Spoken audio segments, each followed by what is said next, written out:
मित्रांनो, स्वागत आहे तुमच्या आवड गणिताची या चॅनल मध्ये। आजकाल आपण इयत्ता 7वीच्या मुलांसाठी परिमिती व क्षेत्रफळ हे प्रकरण या ठिकाणी आज आपण बघत आहोत। आज आपलं लेक्चर नंबर 3 आहे आणि यामध्ये आपण सराव संच 46 बघणार आहोत। जर याआधीचे 2 सराव संच त्याच पद्धतीने बाकीचे प्रकरण तेही आपण आपल्या चॅनलवरती अपलोड केलेले आहेत, ते तुम्हाला बघायचे असतील तर त्याची लिंक डिस्क्रिप्शन मध्ये दिलेली आहे, ती तुम्ही बघू शकता।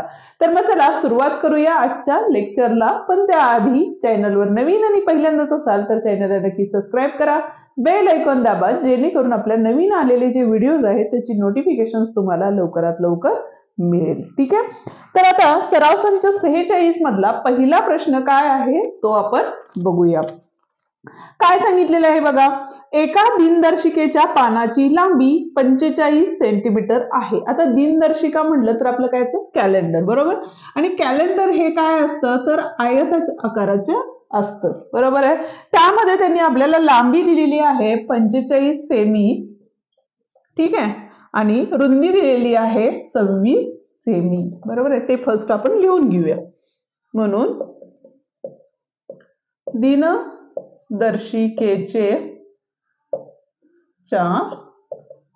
पानाची लांबी किती दिली आपल्याला तर 45 सेमी दिलेली आहे आणि रुंदी जी आहे ती काय दिलेली आहे आपल्याला तर 26 सेमी दिलेली आहे, ठीक आहे। आणि प्रश्न विचारलेला आहे तर त्या पानाचे क्षेत्रफळ काढा। म्हणजेच आपल्याला काय करायचंय, आयताचे क्षेत्रफळ या ठिकाणी काढायचे आहे। म्हणून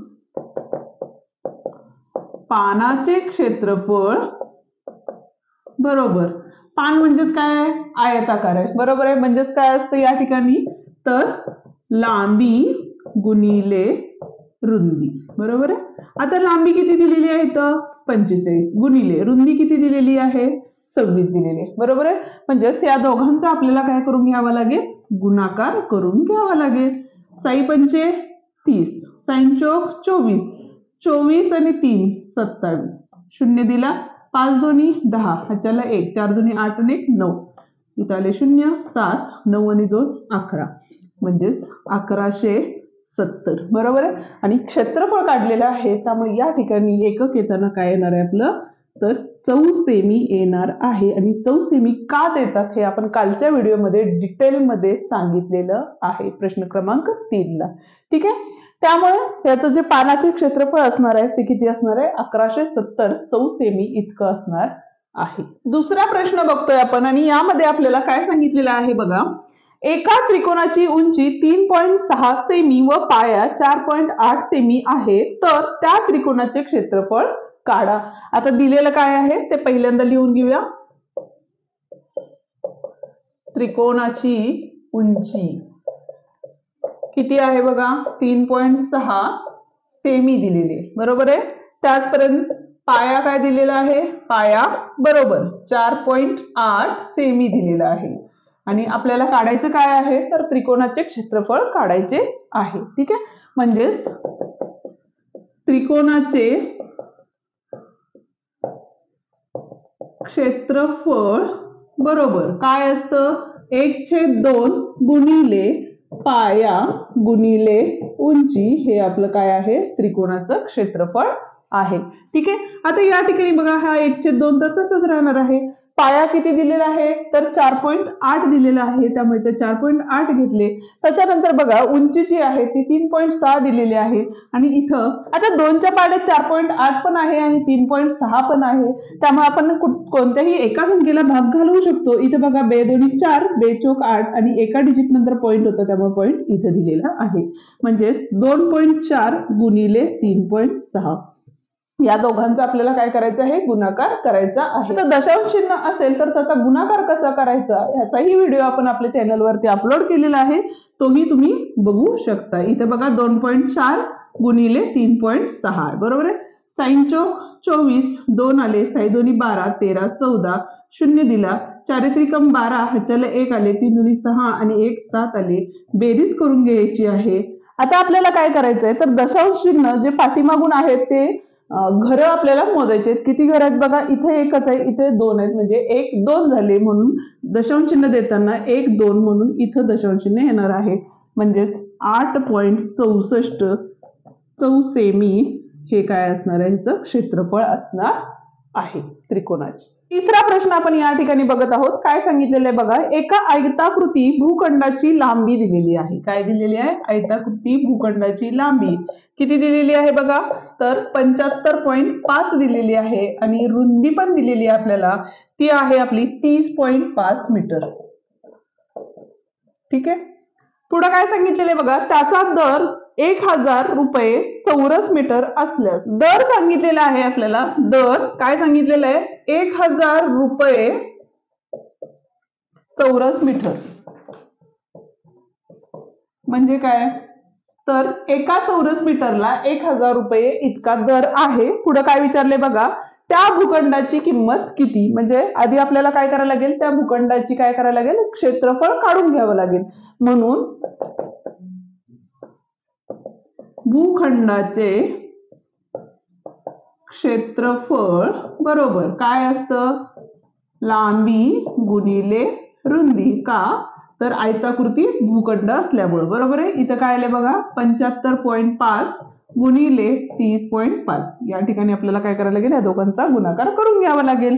म्हणजे तिथं बघा 75.5 गुणिले 30.5. आता 5 न गुणले, 5 5 25, 2 आले, 5 5 25 आणि 2 27, 5 7 35, 36 37 आले. बरोबर आहे. शून्य होते त्यामुळे इथं शून्य दिले. परत आता इथं 2 शून्य, कारण काय आहे, शतक स्थानची संख्या आहे. 3 5 15, ह्याच्याला 1, 5 त्रिक 15 आणि 1 16, 3 7 त्रिक 21 आणि 22. बरोबर आहे.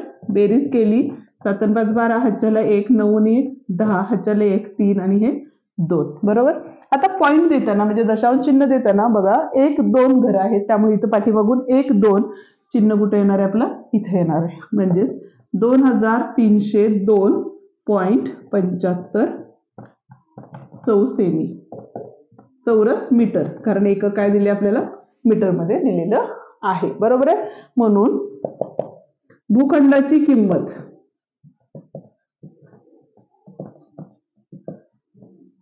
आता एका चौरस मीटरला 1000 रुपये आहे, तर इतक्या चौरस मीटरला किती असणार आहेत, म्हणजेच आपण या ठिकाणी काय करणार आहे, तर गुणाकार करणार आहे. म्हणजे 2302 म्हणजे 2302.75 गुणिले 1000. आता ज्या वेळेला 10 100 1000 अशा संख्येने गुणतो, त्यावेळेला आपण काय करतो, ते शून्य फक्त याला लावतो. म्हणजे 2302.75 गुणिले 1 म्हणजेच काय असणार आहे, तीच संख्या असणार आहे.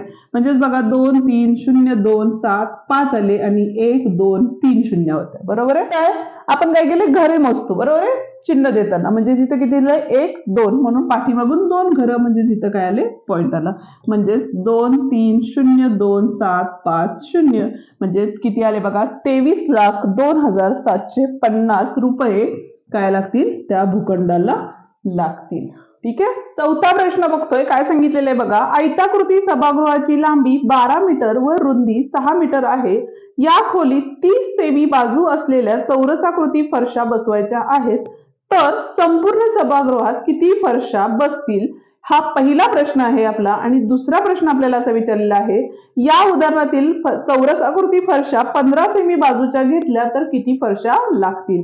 आता या ठिकाणी बघा, पहिल्यांदा आपल्याला काय सांगितलेलं आहे, एक सभागृह दिलेला आहे, म्हणजे एक हॉल आहे. बरोबर आहे. त्या हॉलमध्ये त्या हॉलची लांबी आणि रुंदी दिलेली आहे आणि त्याच्यानंतर आपल्याला सांगितले की एक फरशी जी आहे, त्या फरशीची लांबी किंवा बाजू 30 सेमी आहे, तर 30 सेमी बाजू असलेल्या किती फरशा त्या सभागृहात बसतील, हा पहिला प्रश्न आहे. आणि दुसरा प्रश्न आहे आपला, 15 सेमी असलेल्या फरशा किती बसतील, 15 सेमी बाजू असलेल्या फरशा किती बसतील, हे दुसरा प्रश्न आहे. बरोबर आहे. आता या ठिकाणी बघा, पहिल्यांदा आपण काय करूया, जे दिलेलं आहे ते लिहून घेऊया. म्हणजे सभागृहाची लांबी किती दिलेली आहे आपल्याला, तर 12 मीटर दिलेली आहे. पण या ठिकाणी बघा, पुढचं जर ऑब्झर्वेशन केलं आपण, तर पुढं फरशीची लांबी देताना सेमी मध्ये दिलेली आहे. म्हणून आपण काय करूया, हे जे 12 मीटर आहे, त्या 12 मीटरला आपण काय करणार आहे, तर सेंटीमीटर मध्ये करणार आहे. त्यासाठी आपल्याला काय करायला लागेल, तर 1 मीटर बरोबर 100 सेंटीमीटर असतात, म्हणून याला आपल्याला 100 नी गुणावं लागेल, म्हणजेच 1200 सेमी. ठीक आहे. त्याचप्रमाणे रुंदी दिलेली आहे आपल्याला. रुंदी किती दिलेली आहे बघा, तर 6 मीटर दिलेली आहे. तर इथं आले आपले 6 गुणिले 100 म्हणजे 600 सेमी. ठीक आहे. आता पहिल्यांदा आपण काय करूया, अशा ज्या वेळेला प्रश्न येतात त्यावेळेला आपल्याला काय करायला लागतं, तर सभागृहाची पहिल्यांदा काय करायला लागते, क्षेत्रफळ काढायला लागतं आणि त्याच पद्धतीनं फरशीचंही क्षेत्रफळ काढायला लागतं. आणि फरशीच्या क्षेत्रफळाने सभागृहाच्या क्षेत्रफळाला जेव्हा तुम्ही भागता त्यावेळेला तुम्हाला एकूण किती फरशा लागणार आहेत हे समजते. ठीक आहे. म्हणून सभागृहाचे क्षेत्रफळ काय असणार आहे आपलं, लांबी गुणिले रुंदी. बरोबर आहे. लांबी किती दिलेली आहे आपल्याला, 1200 गुणिले रुंदी किती दिलेली आहे, 600. 1272 आणि फक्त शून्य मोजून पुढे लिहा, 1 2 3 4 सेमी. ठीक आहे. आता पहिला प्रश्न होता आपला, त्यातला काय होता बघा, तर 30 सेमी बाजू असलेला, म्हणून फरशीची बाजू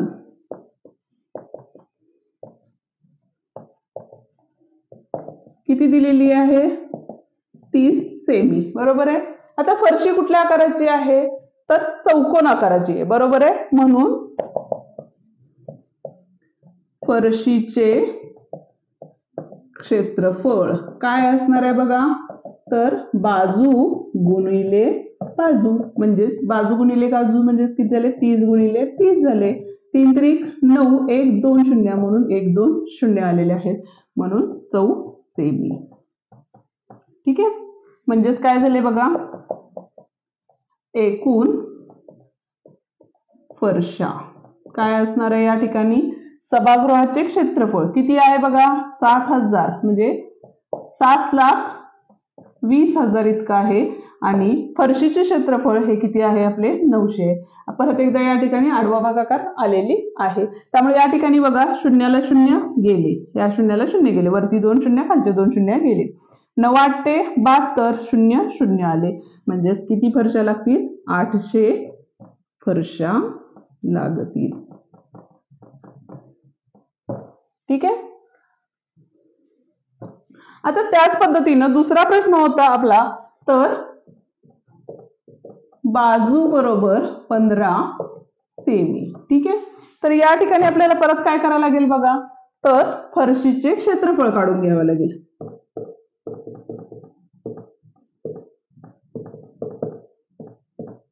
बरोबर. काय असणार आहे परत एकदा, बाजू गुणिले बाजू, म्हणजेच किती झाले बघा, 15 गुणिले 15. 15चा वर्ग हा किती असतो, तर 225 असतो, म्हणजे उत्तर आलं 225 सेमी. ठीक आहे. आता लागणाऱ्या फरशा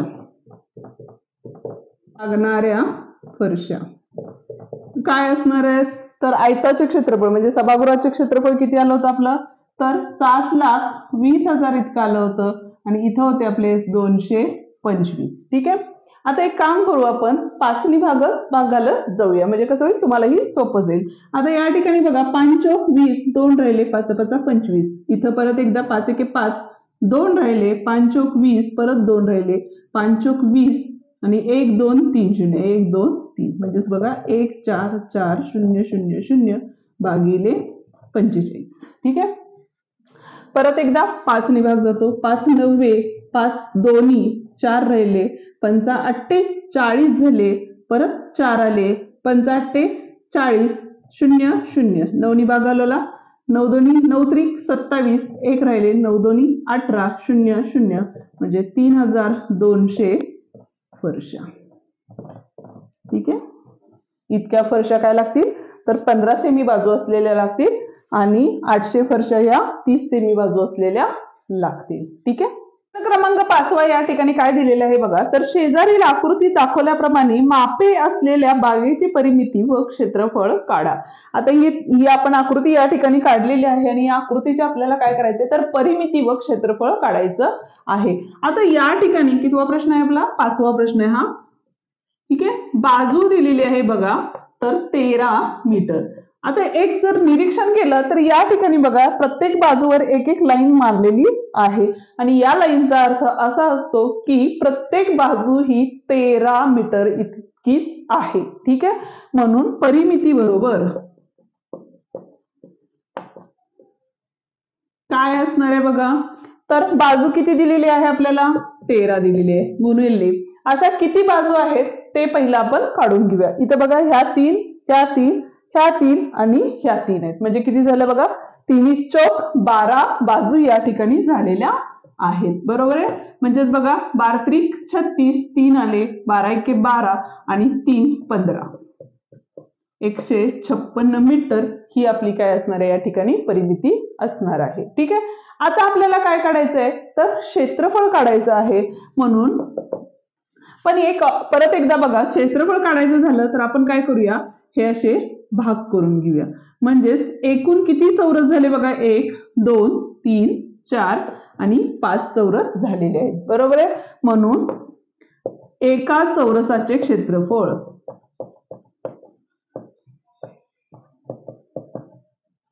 काय असणार आहे बघा, तर बाजू गुणिले बाजू.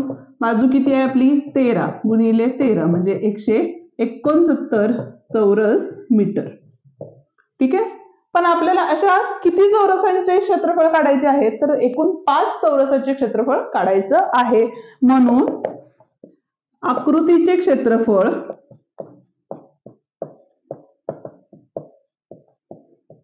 बरोबर, आणि इथं वरती असं पण लिहू शकता तुम्ही आकृतीमध्ये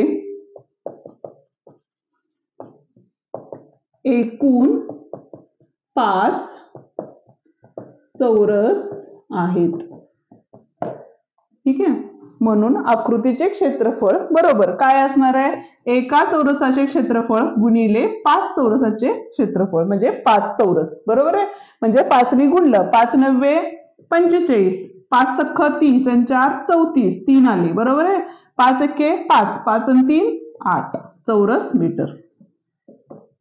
ठीक आहे, हे आहे आपलं क्षेत्रफळ 156 मीटर हे काय झालेलं आहे आपली परिमिती आलेली आहे आणि 845 चौरस मीटर हे आपलं काय आलेलं आहे आकृतीचं क्षेत्रफळ आलेलं आहे. या ठिकाणी आपला व्हिडिओ संपतो. व्हिडिओ तुम्हाला कसा वाटला ते मला कमेंट करून नक्की सांगा. व्हिडिओ आवडला असेल तर व्हिडिओला लाईक शेअर आणि कमेंट करायला विसरू नका.